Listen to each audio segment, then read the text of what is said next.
Hi bridge എഡ്യൂക്കേഷനിലേക്ക് എല്ലാവർക്കും സ്വാഗതം. നിങ്ങൾ UGC നെറ്റ് അറബിക് എക്സാമിന് പ്രിപ്പയർ ചെയ്യുകയാണോ എങ്കിൽ ഇത് നിങ്ങൾക്ക് വേണ്ടിയുള്ള ചാനലാണ്. നെറ്റ് സിലബസിലെ ഓരോ യൂണിറ്റും നമുക്ക് ഒരുമിച്ച് സിമ്പിളായി പഠിച്ചെടുക്കാം. അപ്പോൾ ഞങ്ങൾക്ക് നിങ്ങളെക്കുറിച്ചും നമ്മുടെ ഈ കമ്മ്യൂണിറ്റിയെക്കുറിച്ചും കൂടുതൽ അറിയാൻ ആഗ്രഹമുണ്ട്. ഇന്നത്തെ ക്ലാസ് എങ്ങനെയുണ്ടായിരുന്നു? ഈസി ആയിരുന്നോ അതോ കുറച്ച് ടഫായിരുന്നോ? താഴെ കമന്റ് ചെയ്യണേ. ഇനി ഏതൊക്കെ ടോപ്പിക്കുകളാണ് നമ്മുടെ ക്ലാസ്സുകളിൽ വേണ്ടതെന്ന് തീർച്ചയായും നിർദ്ദേശിക്കണം. ഇതുപോലെ ഓരോ യൂണിറ്റും കവർ ചെയ്യുന്ന കൂടുതൽ ക്ലാസുകൾക്കായി ഈ ചാനൽ ഇപ്പോൾ തന്നെ സബ്സ്ക്രൈബ് ചെയ്യുക.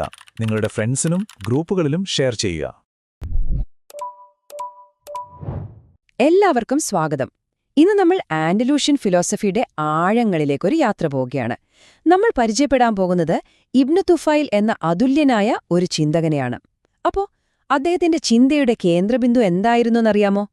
ഒറ്റയ്ക്ക് ഒരു മനുഷ്യന്, അതായത് ഈ ലോകത്തിന്റെ യാതൊരു സ്വാധീനവുമില്ലാതെ സത്യം കണ്ടെത്താൻ സാധിക്കുമോ? ഈ ഒരു ചോദ്യമാണ് അദ്ദേഹത്തിന്റെ ജീവിതത്തെയും ചിന്തയെയും ഒക്കെ മുന്നോട്ട് കൊണ്ടുപോയത്. അപ്പോ ഇതാണ് നമ്മുടെ മുന്നിലുള്ള ആ വലിയ ചോദ്യം, അല്ലേ?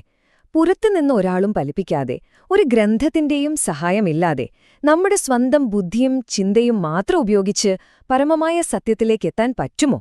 ഈ ഒരൊറ്റ ചോദ്യത്തിലാണ് ഇബ്നു തുഫൈലിന്റെ ഏറ്റവും ഫേമസായ കൃതിയുടെ ആത്മാവ് തന്നെ കിടക്കുന്നത്.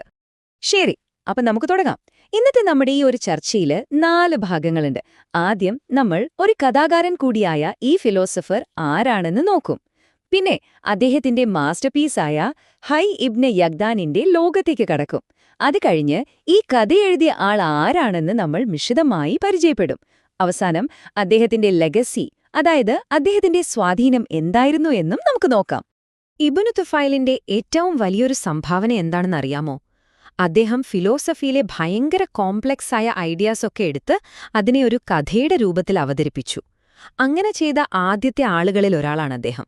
ഒന്ന് ആലോചിച്ചു നോക്കൂ, ഫിലോസഫി എന്നൊക്കെ കേൾക്കുമ്പോൾ സാധാരണക്കാർക്കുണ്ടാകുന്നൊരു അകൽച്ചയുണ്ടല്ലോ, അതിനെ ഇല്ലാതാക്കുന്നൊരു വിപ്ലവകരമായ രീതിയായിരുന്നു അത്.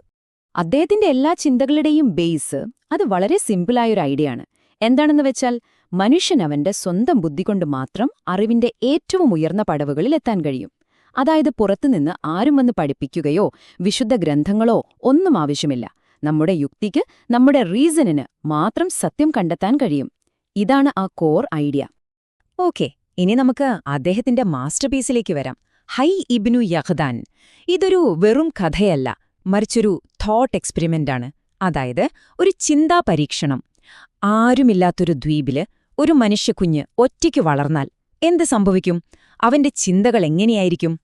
ഹൈന്റെ ആ ഒരു വളർച്ച, ആ അറിവിലേക്കുള്ള യാത്ര ശരിക്കും നമ്മൾ അത്ഭുതപ്പെടുത്തും. ചിന്തിച്ചു നോക്കൂ, അവനെ വളർത്തുന്നത് ഒരു അമ്മമാനാണ്. പതിയെ പതിയെ അവൻ ചുറ്റുമുള്ള പ്രകൃതിയെ നിരീക്ഷിക്കാൻ തുടങ്ങുന്നു, മൃഗങ്ങളെയും പക്ഷികളെയും അനുകരിക്കുന്നു.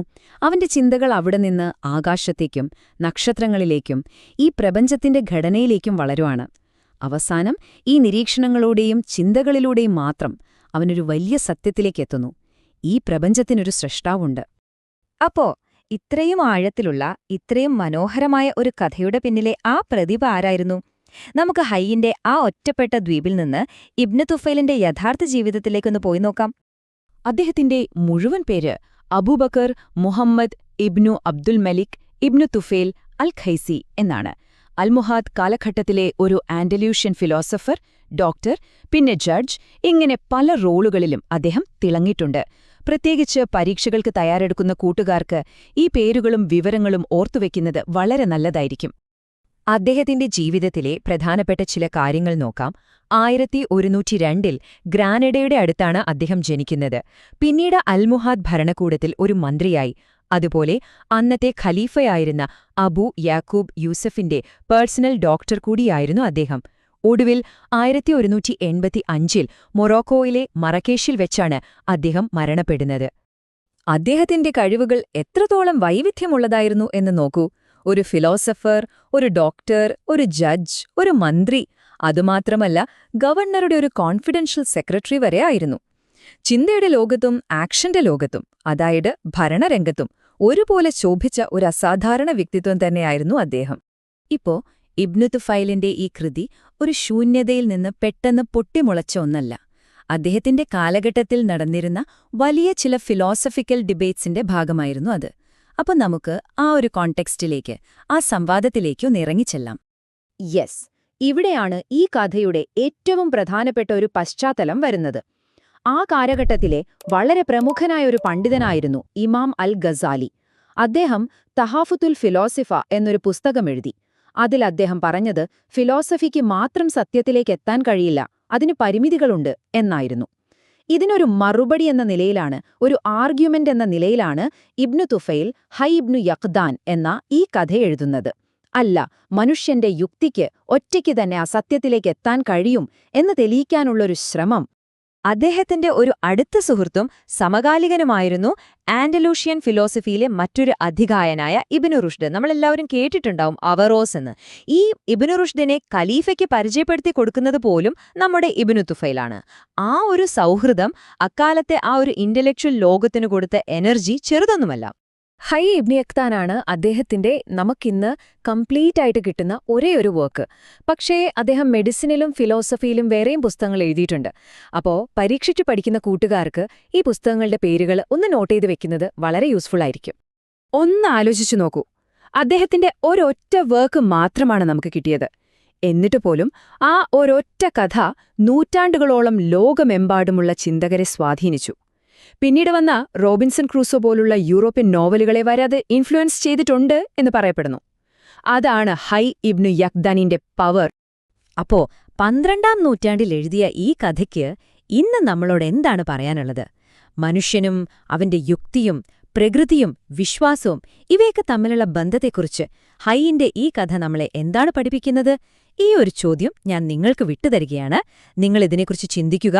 കാരണം ഇബ്നു തുഫൈലിന്റെ ഏറ്റവും വലിയ ലെഗസി എന്ന് പറയുന്നത് അദ്ദേഹം തന്ന ഉത്തരങ്ങളല്ല, മറിച്ച് അദ്ദേഹം നമ്മളോട് ചോദിക്കാൻ പ്രേരിപ്പിച്ച ചോദ്യങ്ങളാണ്.